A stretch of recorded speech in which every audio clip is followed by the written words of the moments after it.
आज इस वीडियो में हम CSR इम्प्लीमेंटेशन एंड सस्टेनेबिलिटी के अंदर आने वाले कुछ इंपॉर्टेंट डेफिनेशन की बात करेंगे। Board of directors, external and internal CSR, make and buy in relation to CSR, national voluntary guideline NVG, environment, social and governance जिसे हम ESG बोलते हैं, initiatives. So first of all, अगर आप मेरे चैनल पर नए हैं तो चैनल को सब्सक्राइब करें, वीडियो को लाइक करें और ज़्यादा से ज़्यादा शेयर करें। So first definition is Board of Directors.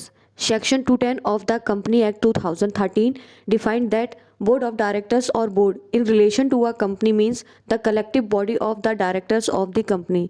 तो कंपनी एक्ट 2013 के सेक्शन 2 के 10 नंबर पॉइंट में बोर्ड ऑफ डायरेक्टर को डिफाइन किया गया है कि किसी भी कंपनी के रिलेशन में बोर्ड ऑफ डायरेक्टर या फिर बोर्ड का मतलब होता है कंपनी के डायरेक्टर की कलेक्टिव बॉडी से।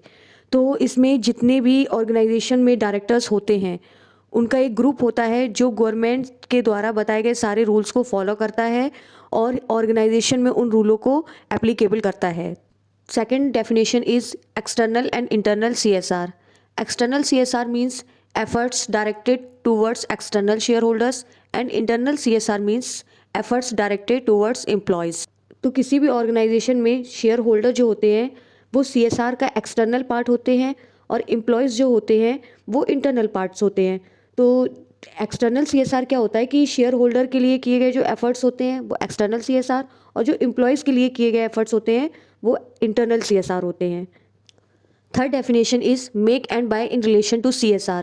The make or buy decision is the act of making a strategic choice between producing an item internally in-house or buying it externally from an outside supplier.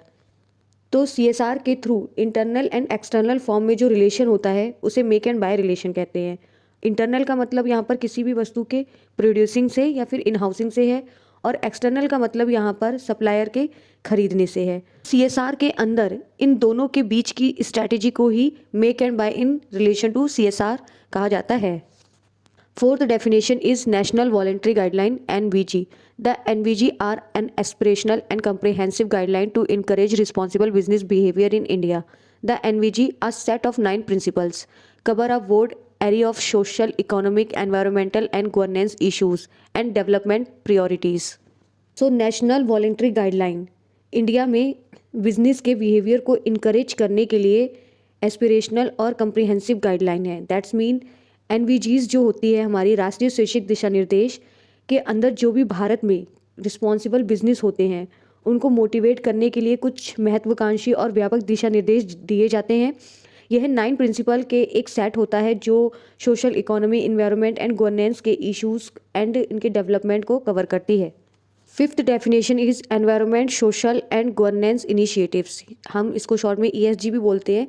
Environment, social and governance is a framework which is focuses to approach and address issues fitting into a categories of environment, social and governance. It's used to assess an organization's business practice and performance on various sustainability and ethical issues. It also provides a way to measure business risk and opportunities in those areas. तो ESG जो है वो एक framework है जो environment, social and governance की category में fit होने वाले इश्यूज़ पर फोकस करती है और उनका समाधान भी करती है। ESG का यूज़ ऑर्गेनाइजेशन के बिजनेस प्रैक्टिस, सस्टेनेबिलिटी और जितने भी एथिकल इश्यूज़ होते हैं उनका असेसमेंट करने के लिए किया जाता है। और ESG जो होती है हमारी वो बिजनेस फील्ड में आए हुए जितने भी रिस्क होते हैं या फिर जो भी टास्क होते हैं, अपॉर्चुनिटीज़ होती हैं उनको मेज़र करने का भी एक सही तरीका प्रदान करती है।